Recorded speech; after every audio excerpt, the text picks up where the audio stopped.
Welcome to MK की पाठशाला। एक बार फिर से आप सभी का बहुत बहुत स्वागत है आपके अपने चैनल एमके की पाठशाला में। जैसा कि आप सभी जानते हैं कि मैं आप लोगों के लिए निरंतर बिहार बोर्ड कक्षा 10वीं की हर एक क्लास लेकर आ रहा हूं और आज मैं आप लोगों के बीच लेकर आया हूं आपकी कक्षा 10वीं के फिजिक्स का तीसरा लेसन, जिसका नाम है मानव नेत्र। इस चैप्टर से संबंधित बहुत सारे महत्वपूर्ण क्वेश्चन आप लोगों को आज मैं इस क्लास में बताऊंगा, जो आपके एग्ज़ाम के लिए बहुत ही ज़्यादा इम्पोर्टेंट है।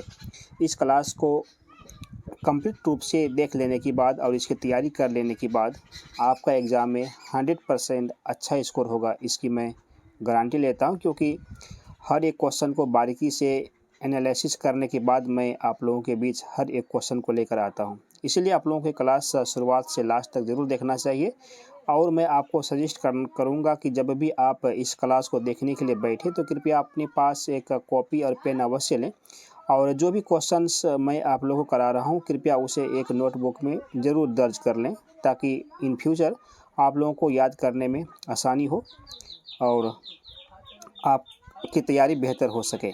तो चलिए फिर और समय को ना ज़्यादा लेते हुए मैं चाहूँगा कि इस क्लास को जल्द से जल्द स्टार्ट किया जाए। जैसा कि आप सभी देख पा रहे हैं, आपके सामने पहला क्वेश्चन है,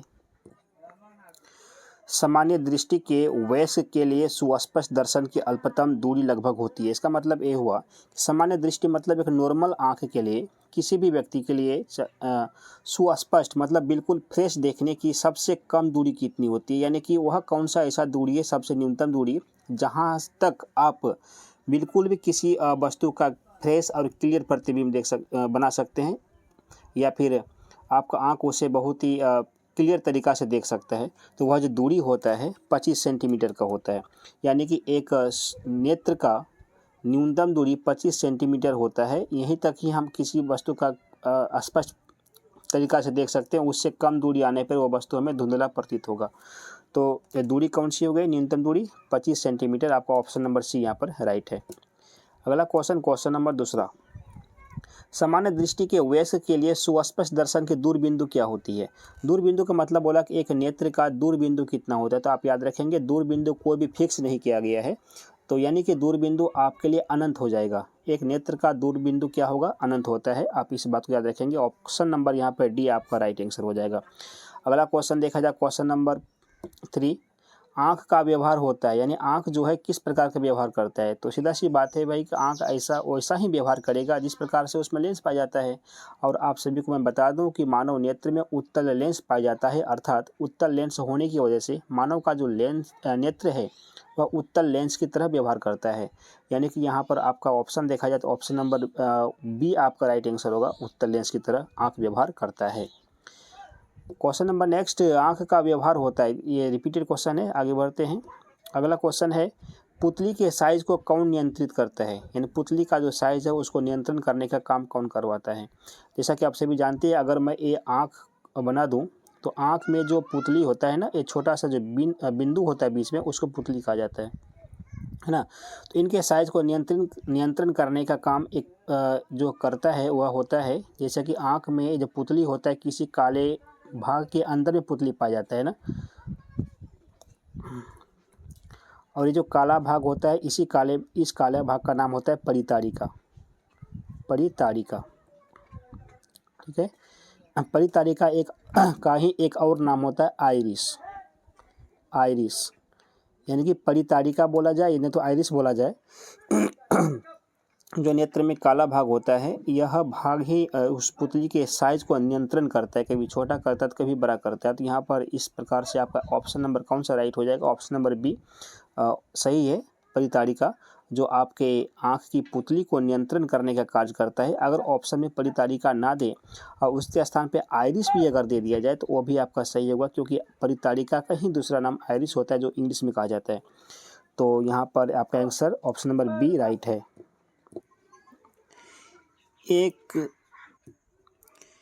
एक स्वस्थ आँख की दूर बिंदु होता है, जैसा कि आप लोगों को मैंने पहले बताया कि एक नेत्र का जो दूर बिंदु होता है वह अनंत होता है। ऑप्शन नंबर डी यहाँ पर आपका राइट आंसर होगा। अगला क्वेश्चन, नेत्र में प्रवेश करने वाली प्रकाश किरणों का अधिकांश अपवर्तन होता है। कौन से आँख के भाग से होता है, तो कार्निया का जो बाहरी पृष्ठ होता है, कार्निया का जो बाहरी पृष्ठ होता है उस पर आँख में प्रवेश करने वाली प्रकाशीय किरणों का बहुत ज़्यादा मात्रा में अपवर्तन हो जाता है। यानी ऑप्शन नंबर सी आपका यहाँ पर राइट आंसर हो जाने वाला है। अगला क्वेश्चन नंबर 8, नेत्र में प्रवेश करने वाली प्रकाश किरणों का अधिकांश अपवर्तन होता है। ये क्वेश्चन पिछला क्वेश्चन जैसा सेम ही है, लेकिन यहाँ पर जो ऑप्शन दिया गया है इस पे काफ़ी अंतर किया गया है। पिछला क्वेश्चन का आंसर था क्या था कि इसका जो आंसर हुआ था कार्निया के बाहरी पृष्ठ पर, लेकिन इस टाइप का ऑप्शन क्वेश्चन नंबर 8 में नहीं मिल रहा है। इसमें क्या लिखा हुआ है कि इसका जैसे दृष्टिपटल के बाहरी पृष्ठ पर होता है। तो मैं आपको बता दूं, दृष्टिपटल और कार्निया दोनों एक ही चीज़ होता है। दृष्टिपटल मतलब आँख का जो हुआ होता है ना, जैसे कि बीच में अगर कोई एक परितारिका हो गया, बीच में क्या पुतली हो गया, और जो बाकी वाला हिस्सा जो कि श्वेत कलर का होता है, व्हाइट कलर का होता है, उसी को बोला जाता है दृष्टिपटल, है ना। तो मैक्सिमम प्रकाशित का जो अपवर्तन होता है इसी हिस्सा पे आँख में जाने से पहले प्रकाश का अपवर्तन हो जाता है। तो ऑप्शन में चाहे आपका दृष्टिपटल के बाहरी पृष्ठ पर दिया गया हो या फिर कार्निया के बाहरी पृष्ठ पर दिया गया हो, दोनों में जो भी रहेगा आपका वही आंसर हो जाएगा। यानी कि यहाँ पर आपका ऑप्शन नंबर सी राइट हो जाएगा। ठीक है, अगला क्वेश्चन देखा जाए, क्वेश्चन नंबर 9, निम्नलिखित में से कौन नेत्र का रंगीन भाग होता है। तो परितारिका जो होता है ना, आँख का रंगीन भाग होता है। कैसे कि बहुत सारे लोगों का, आप लोगों ने अगर आँखों पर गौर किया होगा तो बहुत कितने लोगों का जो परितारिका होता है, किसी का नीला होता है, किसी का ब्राउन होता है ना। तो अलग अलग व्यक्तियों का जो परितारिका होता है वो अलग अलग कलर का हो सकता है। यानी परितारिका जो होता है वह रंगीन भाग होता है। तो ऑप्शन नंबर यहाँ पे सी आपका राइट आंसर हो जाएगा। अगला क्वेश्चन नंबर 10वां देखा जाए, बोला गया कि मानव नेत्र के लिए दृष्टि का स्थायित्व होता है। यानी कि जब आपका आँख किसी भी वस्तु को देखता है तो उसके रेटिना पर वह उस वस्तु का प्रतिबिंब कितने समय तक बना हुआ रहता है। तो आपका यहाँ पर आंसर जो है 1/16 सेकेंड हो जाएगा। यानी कि किसी 1 सेकेंड का 16वां हिस्सा का जितना समय होता है ना, उतना देर तक किसी भी वस्तु का प्रतिबिंब आपके रेटिना पर बना हुआ रहता है, बशर्ते आप उस वस्तु को देखना बंद भी कर दो फिर भी। तो यहाँ पर जो आपका ऑप्शन कितना हो जाएगा, 1/16 सेकेंड होता है। इस बात को आप यहाँ पे याद रखेंगे। अगला क्वेश्चन देखा जाए, क्वेश्चन नंबर 11, किसी वस्तु का प्रतिबिंब कहाँ बनता है। तो किसी वस्तु का प्रतिबिंब किस जगह पे बनेगा, तो उस वस्तु का जो प्रतिबिंब होता है ना, रेटिना पर बनता है। रेटिना क्या होता है, जो आँख का जो सबसे अंदर सतह होता है, जिसको हम मतलब कि लोकल लैंग्वेज में पर्दा भी कह सकते हैं। जैसे किसी भी प्रोजेक्टर में जब हम किसी फिल्म को देखते हैं तो उसका जो इमेज होता है पर्दा पे प्राप्त किया जाता है। सेम पर्दा का ही काम हमारे आँखों का रेटिना करता है। तो यानी किसी भी वस्तु को जब हम देखते हैं तो उनका प्रतिबिंब कहाँ पे बनेगा, तो रेटिना पे बनता है। यानी ऑप्शन नंबर बी आपका यहाँ पे राइट आंसर हो जाने वाला है। अगला क्वेश्चन देखा जाए, क्वेश्चन नंबर 12,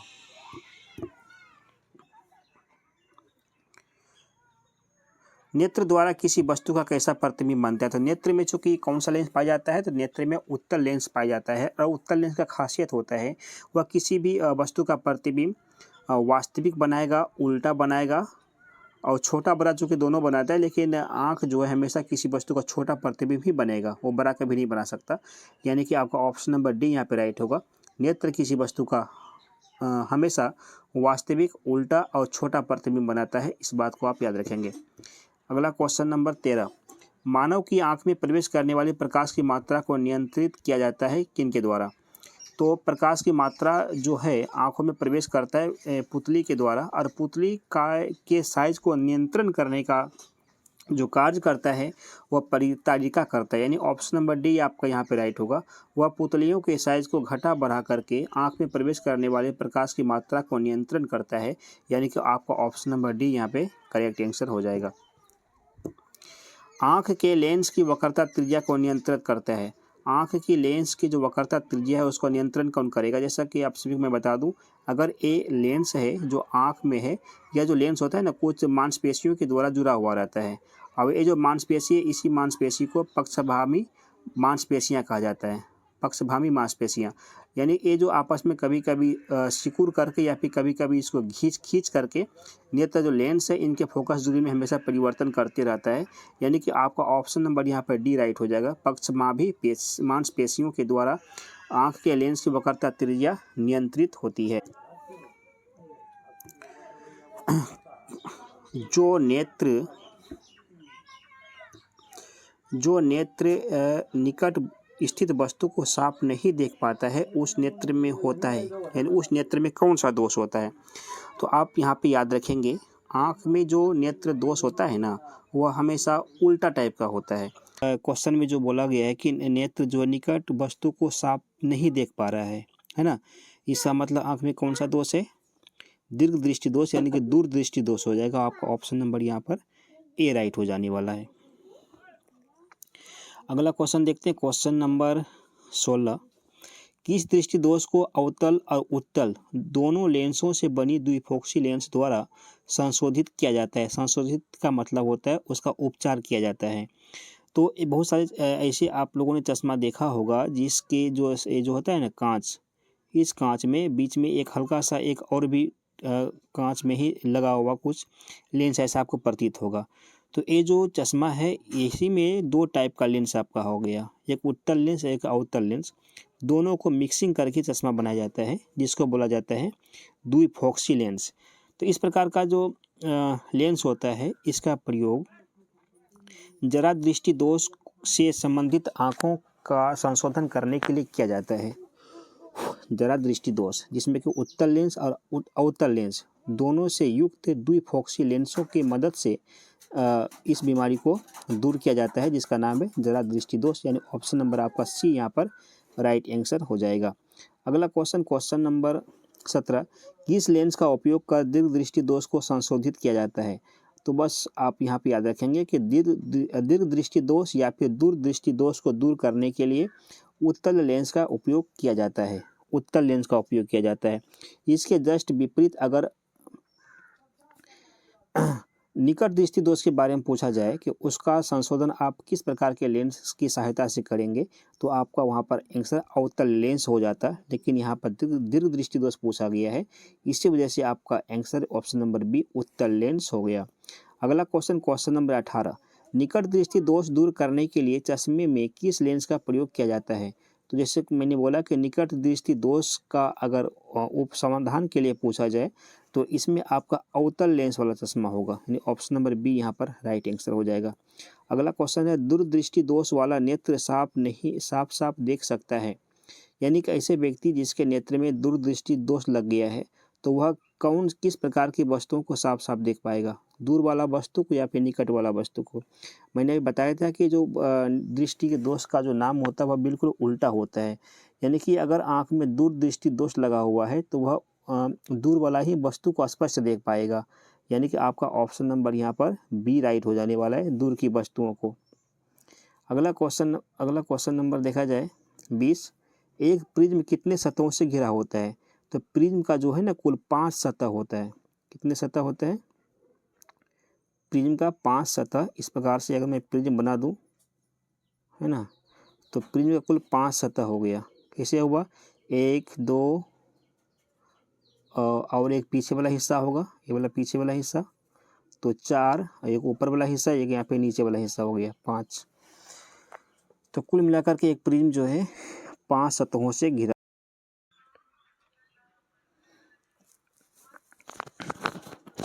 श्वेत रंग कितने रंगों के मेल से बना होता है। तो श्वेत रंग जो है कुल 7 रंगों से मिलकर के बना होता है। इस बात को आप अगर प्रूव करना चाहते हैं तो एक किसी श्वेत प्रकाश को लेकर जाओ और एक प्रिज्म से होकर के गुजारो। जब श्वेत प्रकाश किसी प्रिज्म से गुजरेगा ना तो सामने उसके पीछे जो पर्दा लगा हुआ रहता है उस पर्दा में आपको 7 रंग का एक पट्टी नजर आएगा, लाल, हरा, पीला, नीला। इससे आपको समझ में आ जाएगा कि ये जो सादा प्रकाश था उसमें 7 रंग मिलल था। वही जब प्रिज्म से पास किया तो वो 7 अलग अलग रंगों में दिखाई पड़ने लगता है। तो आप समझ जाएंगे कि श्वेत प्रकाश में जो है 7 रंग होता है, यानी कि आपका ऑप्शन नंबर यहाँ पे क्या हो जाएगा? आपका ऑप्शन नंबर यहाँ पे डी सही होगा। ऑप्शन नंबर डी आपका राइट आंसर होगा। अगला क्वेश्चन देखा जाए, क्वेश्चन नंबर 22। इसमें कहा है कि किस रंग का विचलन न्यूनतम होता है। न्यूनतम बोले तो सबसे कम जो विचलन होता है वह बैगनी रंग का होता है ना। बैगनी रंग का कम विचलन का मतलब होता है यह जब सबसे न्यूनतम विचलन बैगनी रंग का नहीं होता है। यह जो आपका विचलन होगा कौन सा होगा? लाल रंग का सबसे कम विचलन होता है। विचलन का मतलब होता है प्रकाश का मुड़ना।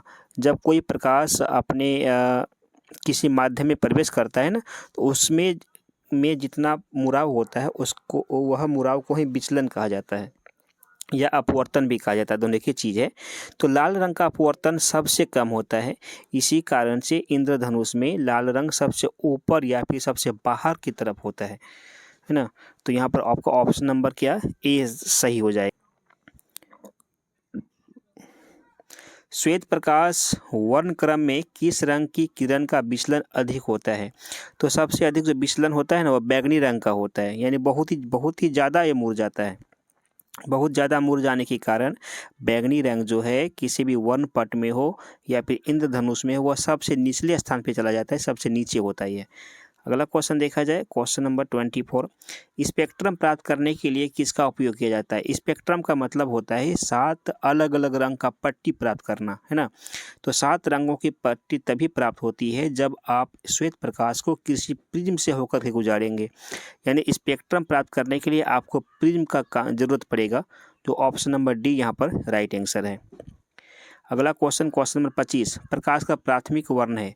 प्राथमिक वर्ण का मतलब होता है मुख्य वर्ण, जिस वर्ण की सहायता से आप किसी भी रंग को प्राप्त कर सकते हैं। तो यह जो मुख्य वर्ण होता है, नीला भी होता है, हरा भी होता है और लाल भी होता है, यानी कि तीनों कंबाइंड होगा। इसके लिए आपका ऑप्शन नंबर कौन सा, यहाँ पे डी राइट हो जाने वाला है। इनमें से सभी आपका सही होगा, ठीक है। अगला क्वेश्चन देखा जाए, क्वेश्चन नंबर 26। श्वेत प्रकाश में वर्ण विक्षेपण उत्पन्न करता है। श्वेत प्रकाश में वर्ण विक्षेपण का मतलब होता है एक श्वेत प्रकाश जब अपने अलग अलग 7 रंगों में बढ़ जाता है ना, तो प्रकाश का जो एक घटना होता है उसी घटना को वर्ण विक्षेपण कहा जाता है। तो श्वेत प्रकाश का 7 अलग अलग रंगों में बंटना यह तभी संभव हो पाता है जब श्वेत प्रकाश को एक प्रिज्म से होकर के गुजारते हैं, यानी कि प्रिज्म का काम पड़ेगा वर्ण विक्षेपण की घटना करवाने के लिए, यानी कि ऑप्शन नंबर डी आपका यहाँ पर राइट आंसर होगा। अगला क्वेश्चन है, आकाश का नीला रंग होना किस परिघटना का परिणाम है? आकाश का नीला रंग होने का कारण यह होता है क्योंकि नीला रंग का जो प्रकीर्णन होता है वह सबसे अधिक होता है, और वायुमंडल में जितने भी धूल कण होते हैं, वाष्प के कण होते हैं, इन सभियों से नीले रंग का प्रकीर्णन आसमान में बहुत ही ज़्यादा हो जाता है। प्रकीर्णन का मतलब होता है किसी भी प्रकाश का फैलाव हो जाना, तो नीले रंग का चूँकि फैलाव अधिक होता है, इसलिए पूरा का पूरा आसमान जो है नीला नीला प्रतीत होता है प्रकीर्णन की वजह से। इस वजह से आपका ऑप्शन नंबर यहाँ पर सी राइट हो जाने वाला है। अगला क्वेश्चन नंबर 28 देखा जाए, प्रकाश का न्यूनतम तरंगदैर्घ्य होता है। तो प्रकाश का जो न्यूनतम तरंगदैर्घ्य 380 nm है। 380 nm से कम किसी भी प्रकाश का तरंगदैर्घ्य नहीं होता है, और ये जो 380 है वह बैंगनी रंग का है, यानी बैंगनी रंग का चूँकि तरंगदैर्घ्य सबसे कम होता है, और कम भी इतना कम होगा कि 380 से वो भी कम ज़्यादा नहीं होता है, 380 से ऊपर ही हो सकता है, ठीक है। तो यहाँ पर आपका ऑप्शन नंबर बी राइट हो जाएगा। अगला क्वेश्चन नंबर 29। इंद्रधनुष रंगीन क्यों होता है? तो इंद्रधनुष का रंगीन होने का जो कारण होता है वह होता है जल कण द्वारा श्वेत प्रकाश के वर्ण विक्षेपण के कारण। श्वेत प्रकाश का जो वर्ण विक्षेपण होने का भी कारण होता है, और जो वर्ण विक्षेपण होता है जल के कण के द्वारा होता है, यानी कि आपका ऑप्शन नंबर ए यहाँ पर राइट आंसर आ जाएगा।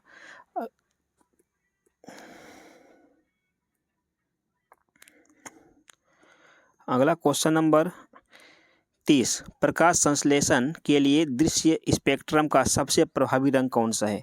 सबसे प्रभावी रंग का मतलब होता है कि प्रकाश संश्लेषण की जो प्रक्रिया होता है, जो पेड़ पौधे के द्वारा किया जाता है, यह प्रक्रिया लाल प्रकाश में बहुत ही ज़्यादा होता है, यानी सुबह के समय और शाम के समय जो है पेड़ पौधा में प्रकाश संश्लेषण की प्रक्रिया काफ़ी तेज हो जाती है।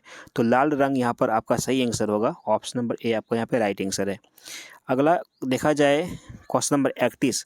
प्रकाश के किस घटना के कारण सूर्य हमें वास्तविक सूर्योदय से लगभग 2 मिनट पूर्व दिखाई देने लगता है? यानी कि जो सूर्य होता है अपने जब इनका उगने का टाइम होता है, सूर्योदय का टाइम होता है, उनसे 2 मिनट पहले वो नज़र आ जाता है, और जब सूर्यास्त का समय होगा, डूबने का समय होगा, तो डूबने के 2 मिनट बाद तक भी वह दिखाई पड़ते रहता है। ऐसा जो है वायुमंडलीय अपवर्तन के कारण होता है, यानी ऑप्शन नंबर बी आपका यहाँ पर राइट आंसर है। अगला क्वेश्चन, तारे टिमटिमाने का कारण क्या है? तो तारे जो टिमटिमाते हैं वह वायुमंडलीय अपवर्तन के कारण टिमटिमाता है, यानी ऑप्शन नंबर सी यहाँ पर राइट आंसर होगा। तारों का टिमटिमाना प्रकाश की किस घटना को दर्शाता है? तो बस लगभग पिछला क्वेश्चन के ऐसा ही है, यहाँ में हल्का सा इस क्वेश्चन का लिखावट को अलग किया गया, बाकी सब सेम मीनिंग है। तारे का टिमटिमाना जो है प्रकाश के अपवर्तन की घटना के कारण होता है, यानी कि यहाँ पर आपका ऑप्शन नंबर ए राइट हो जाएगा।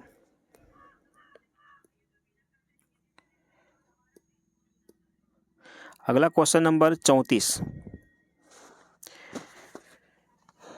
चंद्रमा पर खड़े अंतरिक्ष यात्री को आकाश प्रतीत होता है, यानी कि चंद्रमा पर खड़े हो या फिर चाहे आप अंतरिक्ष में किसी भी स्थान पर हो, वहाँ से आपको आसमान जब आप देखेंगे तो आसमान का रंग बिल्कुल काला नज़र आएगा। कैसा होगा? काला नज़र आएगा। ये इसका ऐसा इसीलिए क्योंकि उस स्थान पर चूँकि वायु होता ही नहीं है, वायु जब होगा ही नहीं तो वहाँ पर मिट्टी या धूल कण कुछ भी नहीं पाया जाएगा, बिल्कुल स्वस्थ निर्वात स्थान रहेगा। जब धूल के कण कुछ आसमान में वायुमंडल में है ही नहीं, तो नीले प्रकाश का जो प्रकीर्णन होता है, जिसका कारण धूल कण ही था, जिसकी वजह से प्रकीर्णन का कार्य होता है, धूल कण ना होने की वजह से आसमान में अंतरिक्ष यात्रियों के लिए उसमें नीले प्रकाश का प्रकीर्णन नहीं हो पाता है, जिस वजह से आसमान में किसी भी प्रकार का कलर हम नहीं देख पाते हैं, और इसी वजह से आसमान का जो रंग है वह काला नज़र आता है अंतरिक्ष से देखने पर। तो यहाँ पर आपका ऑप्शन नंबर डी राइट होगा। अगला क्वेश्चन देखा जाए, क्वेश्चन नंबर 35, किसी कोलाइडी विलयन में निलंबित कणों से प्रकाश के प्रकीर्णन को कहा जाता है? क्या कहा जाता है? देखो, टेंडल प्रभाव या फिर प्रकाश का प्रकीर्णन दोनों एक ही श्रेणी का चीज़ है, लेकिन थोड़ा सा अंतर है। किसी कोलाइडी विलयनों का जो कण होता है, अगर वो प्रकाश का फैलाव करता है तो उसको टेंडल प्रभाव कहेंगे। कोलाइडी विलयन का मतलब हो गया जैसे दूध आ गया या फिर पानी में कुछ घुला हुआ कुछ गाढ़ा पदार्थ हो गया, इन सब के कण के द्वारा जो प्रकाश का फैलाव किया जाता है ना, तो उसको टिंडल प्रभाव कहेंगे। और डायरेक्टली अगर किसी भी धूल के कण वायुमंडल में अगर किसी भी प्रकाश का फैलाव करता है तो उसको प्रकाश का प्रकीर्णन कहा जाता है। बस इतना ही अंतर है।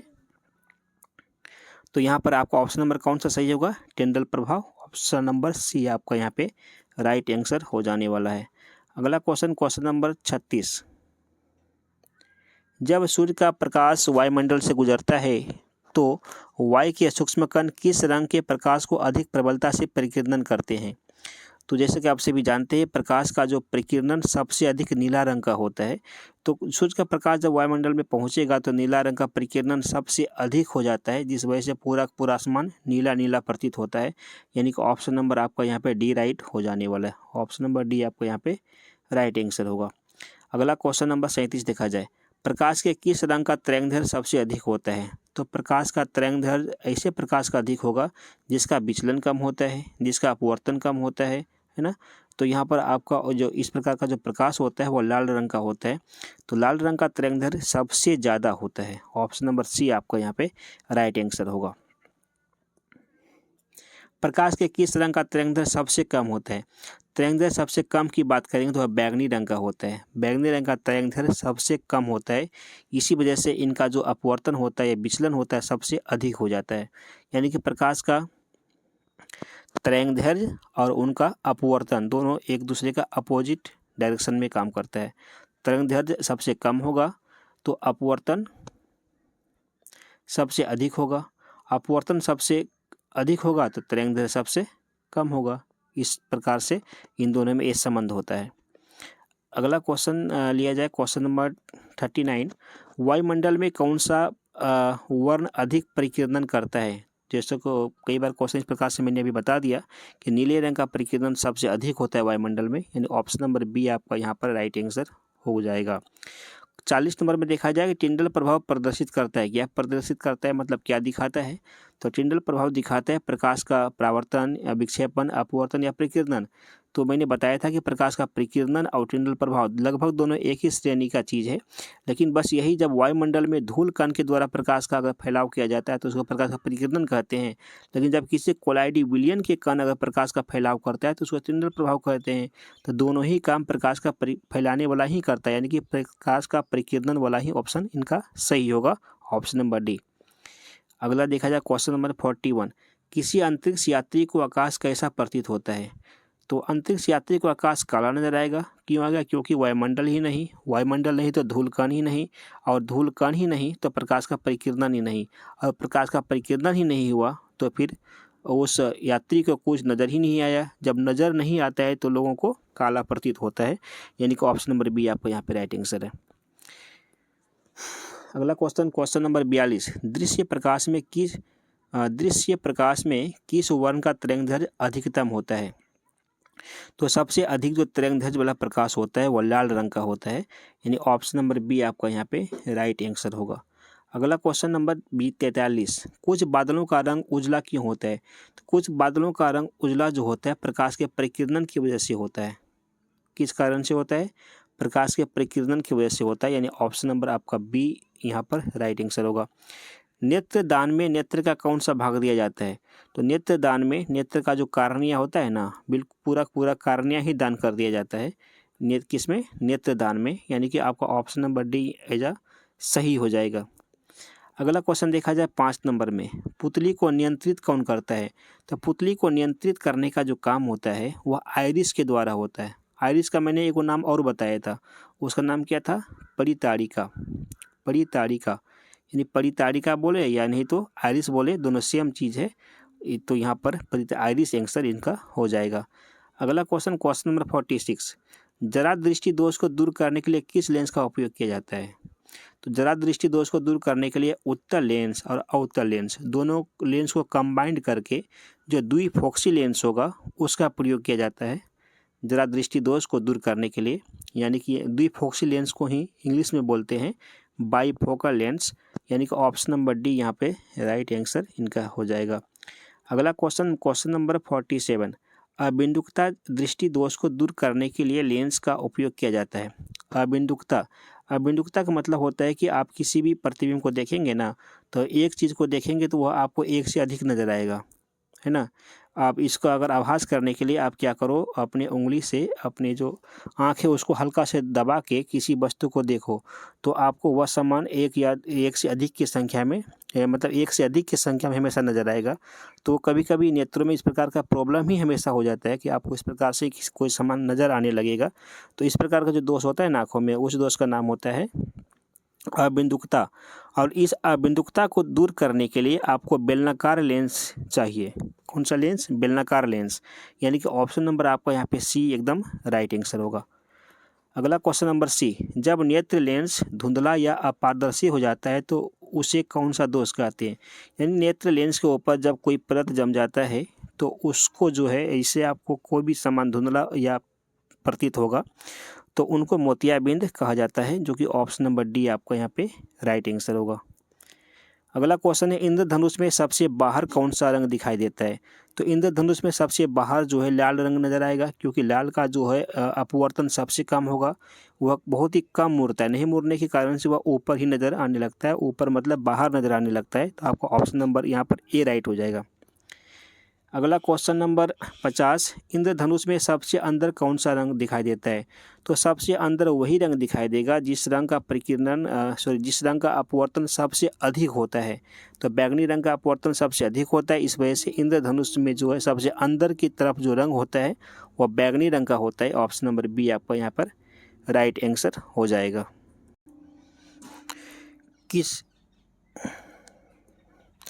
किस रंग का प्रकीर्णन अधिक वायुमंडल में होता है? तो सबसे अधिक प्रकीर्णन जो होता है वह नीला रंग का होता है, ऑप्शन नंबर ए आपका यहाँ पर राइट आंसर हो जाएगा।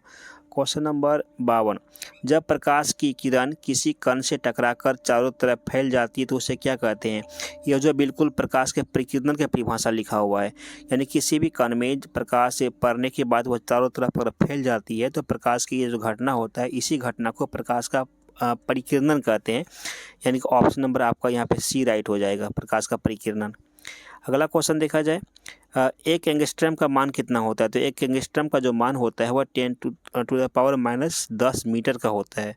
तो ऐसा ऑप्शन कहाँ पर है? तो ऑप्शन नंबर ए आपका यहाँ पे राइट हो जाएगा। 10⁻⁻10 मीटर एक एंगस्ट्रम का मान होता है, अभी उनका वैल्यू होता है। अगला क्वेश्चन देखा जाए, नेत्र लेंस को फोकस दूरी कम हो जाने से कौन सा दृष्टि दोष होता है? देखो, इस पर मैं आपको थोड़ा सा टाइम लेना चाहूँगा। जैसे कि मान लो ये आपका रेटिना हो गया, ठीक है, और यहाँ पर लेंस है जो आँख का लेंस है, तो अगर यहाँ पर किसी भी वस्तु का अगर प्रतिबिंब बिल्कुल रेटिना पर बन रहा है तो तब तो आपका आँख बिल्कुल स्वस्थ है, कोई भी इसमें दृष्टि दोष नहीं है। लेकिन जब किसी कारणवश यह जो प्रकाश का किरण है रेटिना से कुछ पहले मिल जाएगा, है ना, तो पहले अगर मिल जाएगा तब तो आपका जो कटान बिंदु रेटिना पर हुआ नहीं, तो ऐसा कंडीशन में आपकी आँख में निकट दृष्टि दोष हो गया। यानी कि अगर रेटिना से पहले ही प्रकाश एक दूसरे से कट जाए तब आँख में आपका क्या, निकट दृष्टि दोष। अब रही बात यहाँ जो इस जगह पे जो कटता है कोई भी प्रकाशीय किरण रेटिना से पहले, तो इस जगह पे कटने का क्या कारण हो सकता है? इनका कारण ये हो सकता है कि नेत्र लेंस जो है इनका फोकस दूरी कम हो जाए, या फिर नेत्र जो गोलक था इनकी लंबाई क्या हो जाए, बढ़ जाए। लंबाई बढ़ गया तो इनके साथ रेटिना भी पीछे चला जाता है। जब रेटिना पीछे जाएगा तो जो पहले कटता था प्रकाश की किरण वो तो जगह पर ही कटेगा, यानी कि वह अब रेटिना से आगे कटने लगेगा। तो ऐसा कंडीशन में भी निकट दृष्टि दोष होगा। तो निकट दृष्टि दोष होने का कई कारण होता है। सबसे पहला कारण कि नेत्र का जो फोकस दूरी होता है उसे छोटा हो जाना, कम हो जाना, या फिर नेत्र गोलक जो होता है उनका लंबाई का बढ़ जाना, दूसरा कंडीशन है ना, या फिर नेत्र जो लेंस है उनका मोटा हो जाना। तो इन सभी कंडीशनों से जो है ये जो प्रकाशीय किरण है वो रेटिना से पहले कट जाता है। तो रेटिना से पहले कटने के कारण नेत्र में निकट दृष्टि दोष होता है। यही जब किसी कारण से ये जो प्रकाशीय किरण है रेटिना के पीछे कटता तो उसमें उनका दीर्घ दृष्टि दोष होता। तो ये जो कटने का पीछे कब कटेगा, ये तभी कटेगा जब ये जो नेत्र गोलक है इनका लंबाई क्या हो जाए, छोटा हो जाए, या फिर ये जो नेत्र का फोकस दूरी है उनका लंबाई बढ़ जाए। यानी फोकस दूरी बढ़ने में या फिर नेत्र का गोलक की लंबाई का छोटा होने में, दोनों ही कंडीशन में किसी भी वस्तु का प्रतिबिंब रेटिना के पीछे कटने लगता है, जिससे आपका आँख में दीर्घ दृष्टि दोष होगा। तो यहाँ पे बोला गया कि नेत्र लेंस को फोकस दूरी कम हो गया मतलब वो रेटिना से पहले कटेगा। रेटिना से पहले कटेगा तो आँख में कौन सा दृष्टि दोष, निकट दृष्टि दोष। ऑप्शन नंबर ए आपका यहाँ पर राइट आंसर होगा। क्वेश्चन नंबर 55, नेत्र लेंस को फोकस दूरी ज़्यादा हो जाने से कौन सा दृष्टि दोष होता है? वही मैं अभी को बताया कि फोकस दूरी जब किसी भी लेंस का ज़्यादा होगा तो वो जो कटान बिंदु होता है रेटिना के बाद हो जाएगा।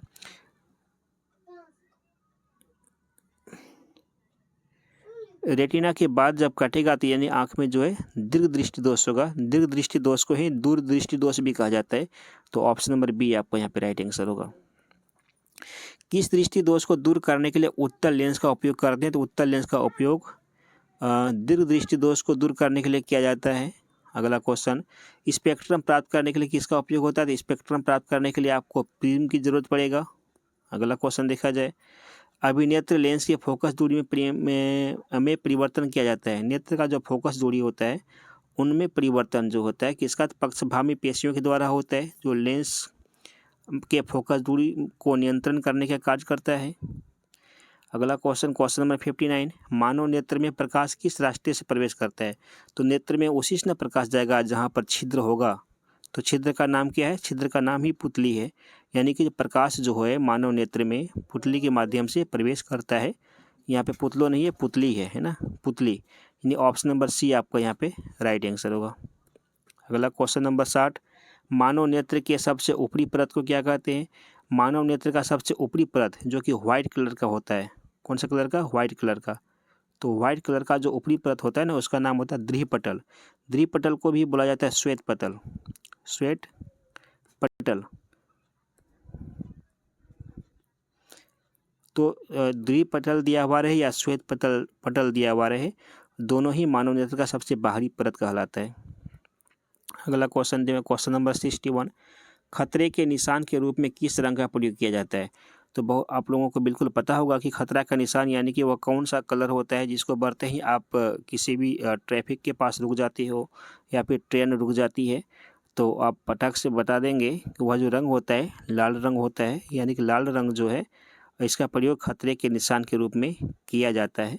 आपका ऑप्शन नंबर यहाँ पर सी राइट आंसर होगा।